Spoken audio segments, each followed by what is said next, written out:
اللہ کریم نے فرمایا بندہ مومن جان لے اگر میں تجھے ایک مشکل دوں گا تو میں تجھے کتنی آسانیاں، چلے سارے بول دیں کتنی جی، کتنی اللہ تعالیٰ آسانیاں دے گا؟ 2 آسانی۔ ہم لوگ اچھا جب ہمارا ذہن بن جاتا ہے نا کمزوری کا، ہمارا جب مزاج بن جاتا ہے مایوسی کا، پھر معاملہ ذرا ہمارے لیے گمبھیر ہو جاتا ہے۔ اگر ہم یہ ذہن بنائے نا کہ مشکل میرے اللہ کی طرف سے آئی ہے تو وہ مجھے آسانی بھی ضرور عطا کرے گا، تو پھر اللہ ضرور ہی آسانیاں عطا فرماتا ہے۔ اور جو مشکلات زندگی میں آتی ہیں نا، حضرت مولا علی شیر خدا رضی اللہ تعالیٰ عنہ کا بڑا خوبصورت فرمان ہے۔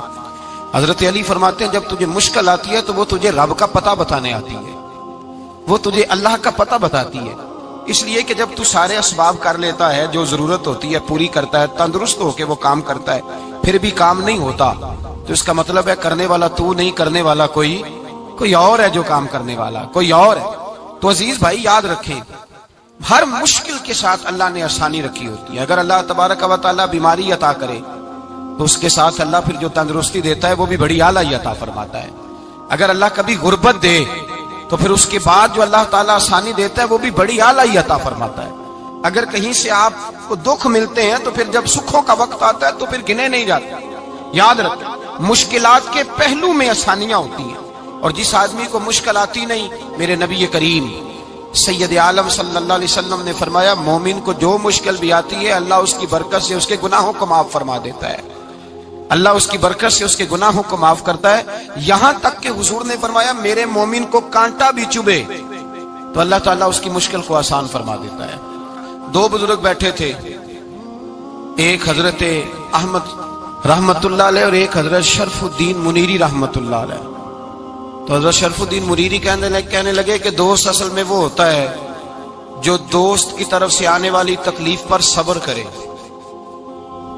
جو اللہ کی طرف سے آنے والی تکلیف پہ صبر کرے وہ اللہ کا محبوب ہوتا ہے۔ تو حضرت احمد فرمانے لگے نہیں مجھے تیری بات کی سمجھ کوئی نہیں آئی، صبر کرے وہ اللہ کا دوست ہے، مصیبت پہ صبر کرے۔ تو کہا جناب پھر اگر نہیں سمجھ آئی تو آپ بتا دیں اللہ کا دوست کون ہے؟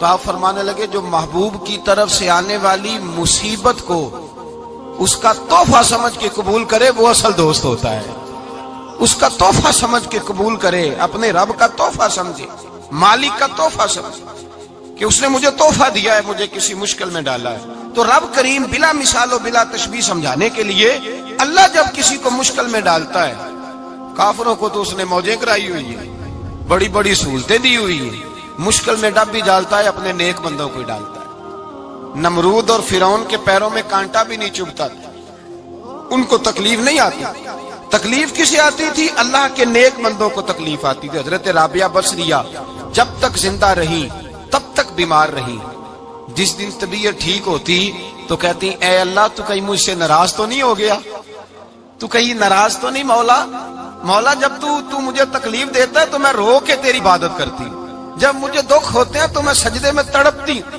اور خدا بندہ اب تو میں سکھی ہوں، موج میں ہوں، مجھے رونا ہی نہیں آ رہا، تو خدا بندہ تو کہیں ناراض تو نہیں ہو گیا مجھ سے؟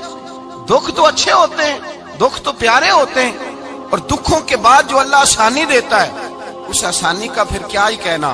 اس حضرت ایوب علی نبینا علیہ الصلوۃ والسلام بیمار رہے، 60 سال اللہ نے تندرستی دی۔ کتنے سال بولے؟ 60 سال، غور کرنا بات پر، 60 سال علیل رہے، پھر بیمار ہو گئے، 18 سال ہو گئے بیمار ہوئے۔ زوجہ کہنے لگی دعا کر لیں آپ کو اللہ صحت دے دے۔ ہمیں اگر کوئی بندہ پوچھ لینا کہ بھائی کبھی کوئی خاص بات تو سناؤ، تو ہم جو ساری زندگی سکھ کے ساتھ سوئے ہوتے ہیں وہ بات نہیں سناتے، وہ جو ایک رات درد سے نیند نہیں آتی اس رات کا قصہ سناتے ہیں، کہتے ہیں وہ میرے الٹے دانت میں درد تھا تو میں ساری رات سو نہیں سکا۔ او بھائی جو ساری زندگی سویا ہے اس کا تو ذکر نہیں کر رہا، اور ایک رات جو تجھے نیند نہیں آ رہی۔ کسی سے پوچھا جائے، ڈاکٹر کہتے ہیں 360 ہڈیاں ہوتی ہیں وجود میں، کسی سے پوچھا جائے نا تیرا کیا حال ہے تو 359 ہڈیوں کا ذکر نہیں کرتا، جس گھٹنے میں درد ہے اس کا ذکر کرتا ہے، کہتا ہے یہ گھٹنے میں بڑی درد ہے۔ او بھائی باقی 359 ٹھیک ہے نا، ان کی بھی تو کوئی بات سنانا۔ حضرت رابعہ بصریہ رحمت اللہ علیہ کے پڑوس میں ایک نوجوان رہتا تھا، آپ کے پڑوس میں، تو وہ جب جو محلے میں بچے رہتے ہیں نا گاؤں میں ان کا پتہ ہوتا ہے، پڑوسی تھا تو 34-35 سال نوجوان کی عمر ہو گئی، کبھی بیمار نہیں ہوا۔ ایک دن اس کی طبیعت علیل ہوئی، سر میں درد ہوا تو اس نے پٹی باندھ لی سرخ رنگ کی، باہر نکل کے آیا، حضرت رابعہ بصری علیہ رحمہ نے دیکھا تو فرمانے لگے بیٹے خیر ہے؟ لگا جی اماں جی سر میں بڑی درد ہے۔ آپ فرمانے لگے کتنی عمر ہو گئی؟ کہنے لگا 34-35 سال۔ فرمانے لگے پہلے تو کبھی درد نہیں نہ ہوئی؟ کہا نہیں اماں جی آج ہی ہوئی ہے۔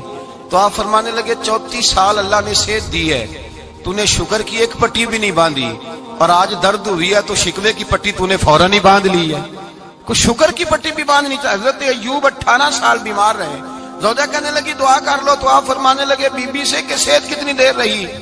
اس نے کہا 60 سال۔ تو آپ فرمانے لگے ذرا بیماری کو بھی 60 سال گزر لینے دو، پھر دعا بھی کر لیں گے۔ یہ دعا کی، اللہ یہ لفظ کہے اللہ نے صحت دے دی، تندرستی آ گئی۔ ایک دن گھر میں بیٹھے بیٹھے زوجہ کہنے لگی کہ ایوب یہ بتاؤ دکھ اچھے کہ سکھ؟ آپ فرمانے لگے سارے دن ہی اللہ کے ہیں پر دکھ بڑے اچھے تھے، مجھ سے پوچھو تو دکھ بڑے اچھے تھے۔ کہا کس طرح؟ تو حضرت ایوب فرمانے لگے جب میں بیمار تھا تو 24 گھنٹے میں ایک دفعہ میرا رب میرا حال پوچھا کرتا تھا، ایک دفعہ میرا اللہ پوچھتا تھا ایوب تیرا حال کیا ہے؟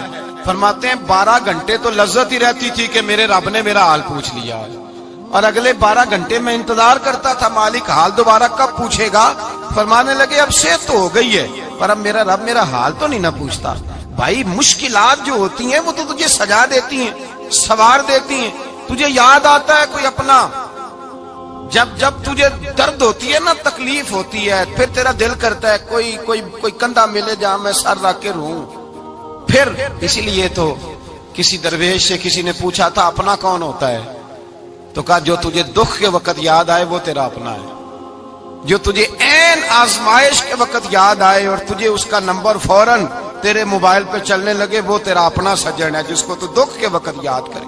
تو بھائی مشکلات کے بعد جو اللہ آسانی دیتا ہے، حضرت ابراہیم کو آگ میں بھی پھینکا گیا، حضرت ابراہیم علیہ السلام کو ستایا بھی گیا، نکالا بھی گیا، لیکن جب ان مشکلات سے گزرے تو میرا رب فرماتا ہے وَإِذِ ابْتَلَىٰ إِبْرَاهِيمَ رَبُّهُ بِكَلِمَاتٍ فَأَتَمَّهُنَّ قَالَ إِنِّي جَاعِلُكَ لِلنَّاسِ إِمَامًا۔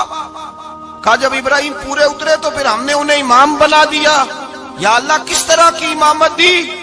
فرمایا میں نے اتنی اعلیٰ شان عطا کی ہے کہ اپنے لاڈلے رسول کو جناب ابراہیم کی نسل میں پیدا فرما دیا ہے، میں نے مصطفیٰ کو ان کی نسل میں پیدا کر دیا، قیامت تک کے لیے ان کا وقار بڑھا دیا۔ اللہم صلی علی محمد وعلی آل محمد کما صلیت علی ابراہیم وعلی آل ابراہیم، ان کی عظمت بڑھا دی، اس لیے کہ جب وہ آزمائش سے گزر کر کے آئے پھر جو آسانی دی۔ میرے نبی پاک صلی اللہ علیہ وسلم نے دین ابراہیمی کی بہت ساری چیزوں کو رکھا، کہا میں ملت ابراہیمی پہ ہوں۔ جب کوئی مشکلات کو عبور کر کے آتا ہے، جب کوئی تکلیفیں سہ کر کے آتا ہے، اس کے لیے جو اجر ہوتا ہے، اس کے لیے جو پھر اللہ کتنی ذرا بڑی توجہ کیجئے گا۔ لوگ سمجھتے ہیں فلاں آدمی مشکل میں ہے تو شاید مشکل میں ہی رہے گا، فلاں آزمائش میں ہے تو شاید میرا اللہ فرماتا ہے ایک مشکل دے کے میں 2 آسانیاں بھی دوں گا۔ تم مشکل دیکھ رہے ہو، مشکل نہ دیکھو، وہ جو اس کو بعد میں آسانی آنے والی ہے، اور ڈبل جو میں اس پر نعمت کرنے والا ہوں اس کو دیکھو۔ حضرت یوسف کو بھائیوں نے کنویں میں ڈال دیا تھا، اور جب کنویں سے نکلے تو مصر کے بازاروں میں بکے، اور پھر زلیخا نے الزام لگایا تو حالات بگڑ گئے، حضرت یوسف کو جیل جانا پڑا۔ کتنی کٹھن زندگی تھی، لیکن میرے مالک کو کچھ اور ہی منظور تھا۔ کنویں میں گرنے والے، بازار میں بکنے والے، جیل میں جانے والے، الزام لینے والے جناب یوسف کو رب کریم نے اسی مصر کا بادشاہ بنا دیا۔